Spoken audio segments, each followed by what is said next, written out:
Jangan lupa like, comment, and subscribe channel YouTube TVRI Bengkulu dan nyalakan lonceng notifikasinya.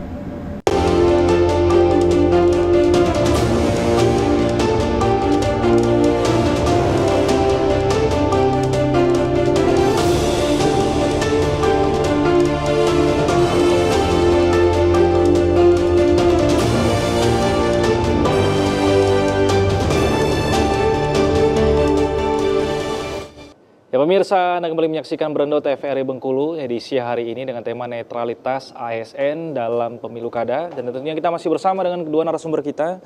Ada akademisi Universitas Bengkulu, Bang Mas Agus Firmansyah, dan juga aktivis pemuda, Bang Fatur Rahman. Ini saya ingin kembali ke Bang Mas Agus nih Bang. Ya. Saya mengutip sebuah pernyataan yang kira-kira bisa menambah dan memantik diskusi kita nih Bang. Dari Vanessa Ajeng Ayuning Tias, ini sebuah jurnal yang diterbitkan Bang. Jadi beliau mengatakan bahwa keterlibatan ASN dalam proses politik mencerminkan semangat inklusi dan partisipasi demokratis Bang. ASN sebagai bagian dari masyarakat sipil memiliki hak-hak politik yang sama dengan warga negara lainnya, termasuk hak untuk berpendapat dan berpartisipasi dalam proses politik. Pembatasan terhadap hak-hak politik ASN dapat dianggap sebagai pembatasan terhadap kebebasan berpendapat dan berorganisasi yang merupakan hak asasi manusia. Komentarnya seperti itu. Oke.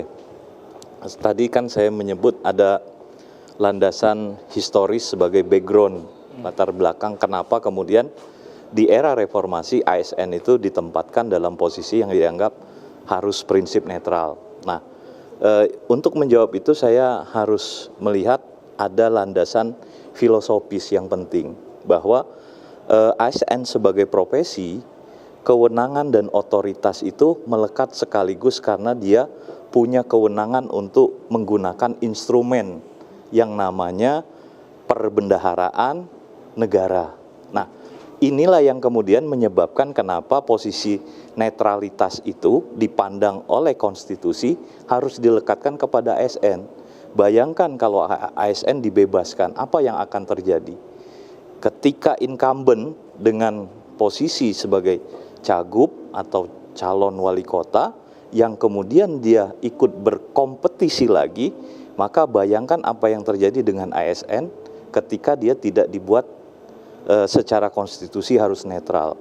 Maka kewenangan yang dimiliki aparatur sipil negara sebagai pelayan publik, di mana di situ melekat ada budgeter keuangan, ada infrastruktur, ada mobilisasi program dan lain sebagainya, dapat mereka gunakan semua. Makanya kemudian menurut saya memang terlepas dia pro dan kontra, untuk saat ini inilah yang terbaik. Karena kalau ASN kemudian dibebaskan dengan dalih bahwa kita harus memberikan ruang yang sama, maka dia menurut saya tidak berangkat dari start point yang sama, karena standing point dari ASN tadi melekat kewenangan sebagai pengambil kebijakan di mana ada anggaran, di mana ada infrastruktur yang bernama negara dapat dia gunakan untuk dimobilisasi mendukung salah satu kandidat yang menurut mereka punya peluang menang. Nah, makanya kemudian saya agak kurang setuju bahwa ketika kita tidak membatasi itu, karena kita juga punya latar belakang sejarah. Bagaimana era Soeharto yang namanya ASN itu menjadi state aparatur sipil yang kemudian digunakan oleh negara. Untuk apa? Untuk memenangkan partai yang dianggap sebagai penyokong. Makanya atas dasar landasan historis itu, landasan filosofis, maka sudah sewajarnya konstitusi mengatur bahwa ASN harus berpegang pada prinsip netralitas ketika dia berhadapan dengan konteks situasi pemilihan baik presiden, pemilihan kepala daerah, maupun di Pileg dan DPD. Oke, tapi bagaimana dengan pandangan bahwa ini sebenarnya kebijakan kepada state aparatur yang tanggung nih Bang? Karena ketika Abang menjelaskan tadi secara historis gitu, dulu secara gamblang terang-terangan aparatur negara itu dijadikan sebagai alat untuk memperoleh kekuasaan. Saat ini kekuasaannya dibatasi supaya alat perlengkapan negara ini jangan sampai condong ke salah satu, ikut terjun dalam politik praktis. Tapi haknya secara pribadi juga tetap ada untuk memilih Bang. Berbeda dengan TNI Polri. Iya, benar. TNI Polri haknya secara individu pun dia tidak boleh. Iya. Ini artinya kan dibungkusnya kita melihat bahwa di luar, oh ini seakan-akan netral segala macam, tapi kan di belakang tetap ada hati yang lebih condong Iya. kemana.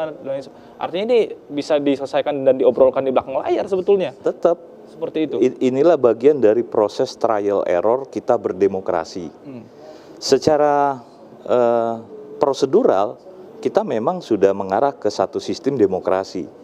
Tapi banyak ahli mengatakan bahwa secara substansial kita belum, karena memang instrumen-instrumen, indikator-indikator itu belum tercapai. Sama seperti kita mengatakan dulu penyelenggara yang namanya pemilu itu sepenuhnya dilakukan oleh pemerintah lewat Kementerian Dalam Negeri.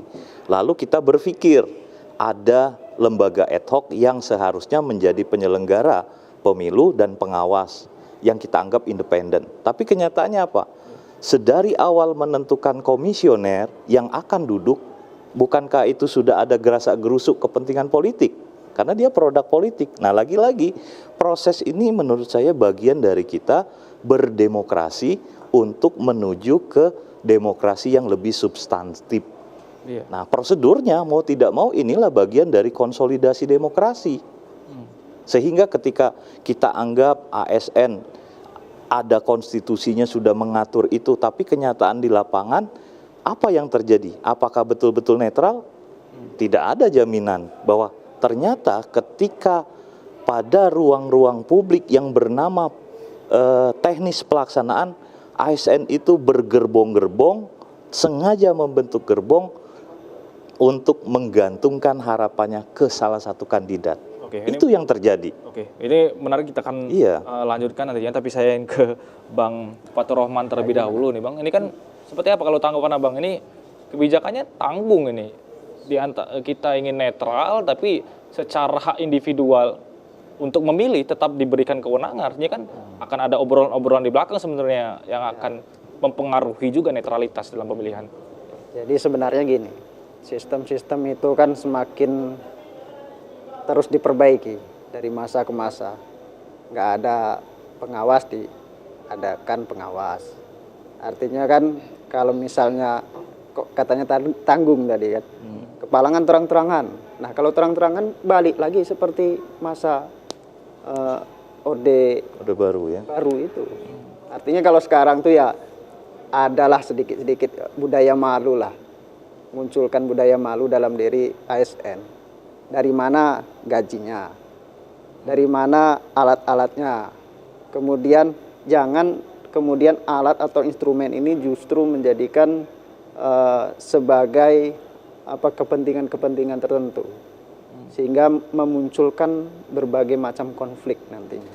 Jangan sampai kecemburuan sosial ini yang akan terjadi. Maka dengan adanya penahanan, ditahan dikit lah, yang ASN jangan sampai terang-terangan lah.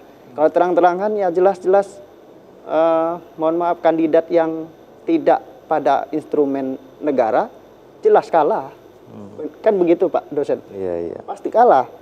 Karena secara terang-terangan yang ASN ini menggunakan segala macam alatnya. Mau jalan bagus, pilih yang ini.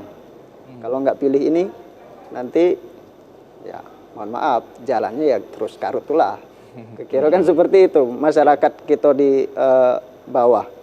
Itu ada salah satu contoh di daerah saya, di RT di lingkungan saya itu, di kelurahan saya. Itu mohon maaf, dari bertahun-tahun lokasi itu banjir. Sudah ngajukan proposal, sudah ngajukan ini itu, tidak juga ditanggapi. Sampai setiap hujan baru deras dikit banjir. Saya merenung, kenapa kok puluhan tahun nggak ditanggapi dengan pemerintah. Bisa jadi salah satu faktornya adalah dulu bisa jadi setiap pemilihan umum itu suaranya dikit.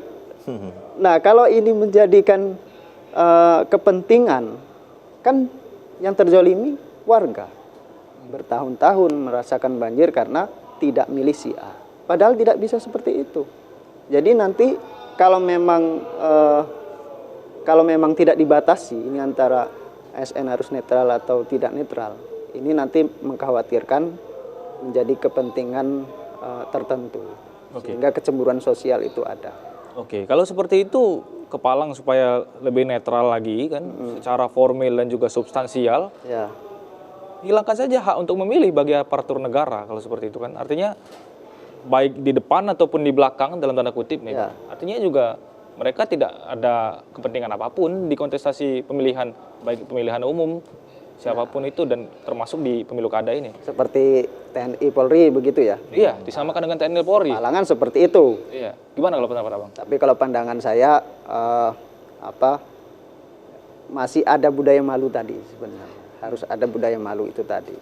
Kalau memang seperti itu ditutup benar kerannya ditutup, tidak bisa memilih salah satu, itu menurut saya kita harus bijak juga. Karena mereka juga kan sebelumnya kan bisa jadi memang tidak ada pilihan. Mereka bagian dari warga negara gitu ya, Bang? Bagian warga negara. Nah, memang ada menimbulkan kontroversi yang ini, Bang, ya.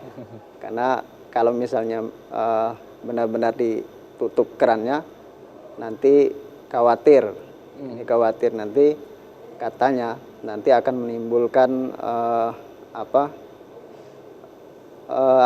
tidak ada sistem-sistem yang kemudian semangat katanya.